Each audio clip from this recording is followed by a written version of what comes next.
सारा प्रणाम। सहारा इंडिया परिवार से जुड़े हुए समस्त कर्तव्ययोगी साथियों का और सहारा से जुड़े हुए समस्त जमाकर्ता निवेशकर्तागण का इस महत्वपूर्ण वीडियो में स्वागत है। फरवरी को जो सुनवाई हुआ उसमें आप लोगों ने देखा होगा कि उसको लेकर तमाम तरह की भ्रम भ्रांतियां लोगों के अंदर निराशा हताशा देखने को मिला। लेकिन आंख बंद करके अगर किसी के ऊपर आप विश्वास करेंगे तो ऐसा ही होगा। कुछ लोगों ने कहा कि अब कुछ नहीं होने वाला, तो आपने विश्वास कर लिया। कुछ लोगों ने कहा कि ऐसे ही तारीख पर तारीख चलती रहेंगी, तो आपने विश्वास कर लिया। कुछ अपनी भी बुद्धि का इस्तेमाल करना चाहिए। माननीय सुप्रीम कोर्ट के आदेश को देखें तो बहुत ही महत्वपूर्ण सूचनाएं उसमें उपलब्ध हैं। अगर अंग्रेजी नहीं आती है तो मैंने हिंदी में पिछले वीडियो में बाकायदा पूरा विश्लेषण करके उसमें दिया था, लेकिन फिर भी बहुत सारे लोग निराश हताश नजर आए। मैं उन लोगों से यही कहना चाहूँगा कि अगर आप पढ़ नहीं सकते, समझ नहीं सकते, तो कम से कम एक शब्द का इस्तेमाल आप अगर ईमानदारी से करेंगे तो आप सारे जज्बातों से निकलकर एक मजबूत स्थिति में अपने आप को पाएंगे। और वो शब्द है विश्वास का। इतने सालों से 4 दशक से ज्यादा पुराने कंपनी हो गया और आने वाले 2 साल के अंदर 2 साल के बाद 50 साल इस संस्था को हो जाएंगे। और इस संस्था को यहाँ तक लाने में सबसे ज्यादा कारगर और सबसे ज्यादा महत्वपूर्ण जो बात रहा है, शब्द रहा है, वो है विश्वास का। विश्वास ने ही संस्था को जमीन से लेके फर्श पर जमीन से लेके अर्श पर पहुंचाया। कुछ लोगों के जयचंद बनने की वजह से थोड़ा सा डाउनफॉल जरूर हुआ है, लेकिन मजबूत है जड़ भी और संस्था भी। इसी का परिणाम 12 फरवरी की सुनवाई में जो आदेश हुए हैं उसका है। अगर आप ठीक तरीके से उस आदेशों को पढ़ें तो बहुत महत्वपूर्ण बात उसमें कहा गया है। और ये जरूरी भी था, क्योंकि आगे चल के कहीं से भी कोई भी व्यक्ति अगर ऑब्जेक्शन उसमें लगाता तो फिर दोबारा से सारे किए के ऊपर पानी फिर सकता था। लेकिन क्या खूब 1997 की एक पत्र का एक हवाला देते हुए तमाम सारी चीजों को उसके पीछे लगा दिया कि पहले इस जो भी प्रस्ताव दिया गया है उसके बारे में सभी लोग सहमत एक मंच पर हो जाएंगे, तभी हम लोग कोई फैसला सुनाएंगे।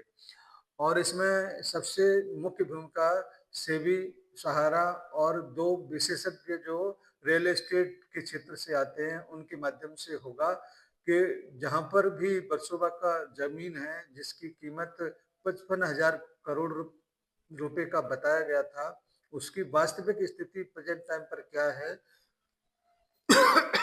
इसको लेकर सुप्रीम कोर्ट ने गाइडलाइन जारी किए। कुछ बहुत सारी बातें और उसमें लिखा गया है जिसको अगर आप गहराई से पढ़ेंगे तो बहुत सारी बातें और क्लियर हो जाएंगी कि कैसे उसकी वैल्यूएशन को ज्यादा से ज्यादा करने के लिए, ज्यादा से ज्यादा और कॉस्ट बढ़ाने के लिए कैसे किया जा सकता है, ये भी आदेश निर्देश जारी किए गए हैं। और एक बात बहुत ही बेहतरीन उसमें है कि एक टाइम लिमिट है, 1.5 महीने का टाइम सभी कार्रवाइयों को पूरा करने का है, जिसमें 15 दिन केवल जो भी उससे संबंधित विभाग हैं, चाहे वो फॉरेस्ट डिपार्टमेंट हो, चीफ सेक्रेटरी हो, चाहे उससे संबंधित इन्वायरमेंट का मंत्रालय हो, सभी क्षेत्रों को माननीय सुप्रीम कोर्ट ने नोटिस जारी करके 15 दिन के अंदर जवाब हलफनामा दाखिल करने को कहा है। और 15 दिन के अंदर लोग वहां पर जाकर एक एक इंच जमीन का मुआयना करके तो नहीं इस 15 दिन के अंदर दे सकते हैं। इसका क्या मतलब हुआ कि वो सारी की सारी जमीन का पहले ही पूरा का पूरा लेखा जोखा महाराष्ट्र सरकार के पास है, क्योंकि मुझे अच्छी तरह से याद है 2014 हो सकता है, 15 हो सकता है, या मतलब 10-12 साल पहले की बात अगर आप करें, तो उसमें यही बोला गया कि जिस क्षेत्र में बरसोबा का सहारा का जो भूमि है, उसको महाराष्ट्र सरकार की तरफ से कुछ एनओसी, कुछ रेजिडेंशियल, कुछ कॉमर्शियल क्षेत्र में परिवर्तन करने के लिए एक विधेयक या प्रस्ताव भी वहाँ के विधानसभा में लाया गया था, तो उसको पारित भी किया गया है। तो ऐसी चीजें जब सारी तरफ से एकदम परफेक्ट हो जाती हैं, तभी लागू किया जाता है। तो 15 दिन के अंदर जो एफिडेविट दाखिल सुप्रीम कोर्ट में करना है, ये भी आप लोगों के लिए एक संजीवनी की तरह से काम करेगा। और मुझे पूरा यकीन है कि 2 अप्रैल को जो भी डेट पड़ने वाला है, वो बहुत महत्वपूर्ण होने जा रहा है। इसको लेके आगे चल के हम लोग और भी चर्चा पर चर्चा कर सकते हैं, लेकिन मैं अपने साथियों से, अपने तमाम निवेशकर्ताओं से और तमाम ऑफिस से संबंधित अपने कार्यकर्ताओं से ये जरूर कहना चाहूँगा कि हर लड़ाई का अंत होता है, और वह एक न एक दिन ऐसा ज़रूर आता है जब समापन की तरफ अग्रसर होता है। इसलिए किसी भी साथी को हताश या निराश होने की आवश्यकता नहीं है, क्योंकि जल्दी ही वो मुकाम आएगा, क्योंकि मुझे विश्वास है। मैं वर्तमान की परिस्थितियों को आंकलन करने के बाद में ही बहुत सारी बातों को देखता हूँ, समझता हूँ, उसके बाद में ही आपके बीच में अपनी बातों को रखने का प्रयास करता हूँ। अगर सहारा इंडिया परिवार कहीं से कोई गलत होता, तो किसी भी सुप्रीम कोर्ट तो बहुत दूर की बात, किसी भी अदालत में, किसी भी कोर्ट में वो ज़्यादा दिन तक टिक नहीं पाता। लेकिन पिछले 12-14 साल से देश की सर्वोच्च अदालत में अपनी बातों को रखने का प्रयास किया जा रहा है। केवल एक गलती है सहारा की तरफ से कि कोर्ट की अवमानना का जो बात है, उसको अभी पूरा नहीं किया जा सका। इसी की वजह से कोर्ट थोड़ा-सा रुष्ट है, और उसको पूरा करने के बाद, क्योंकि क्या कारण रहा होगा ये तो माननीय मैनेजमेंट को ही पता होगा, लेकिन देश की सर्वोच्च अदालत के आदेश को पूरा करने के बाद जब माननीय सुप्रीम कोर्ट सहारा के पक्ष को सुनना शुरू करेगा, तो बहुत सारी बातें और भी निकल के आएंगी, जिससे आपको आश्चर्य होगा कि क्या-क्या हुआ था। इसीलिए मैं कहता हूँ सहारा इंडिया परिवार कोई गुड़ का डली नहीं जो उसको हजम कर जाएगा।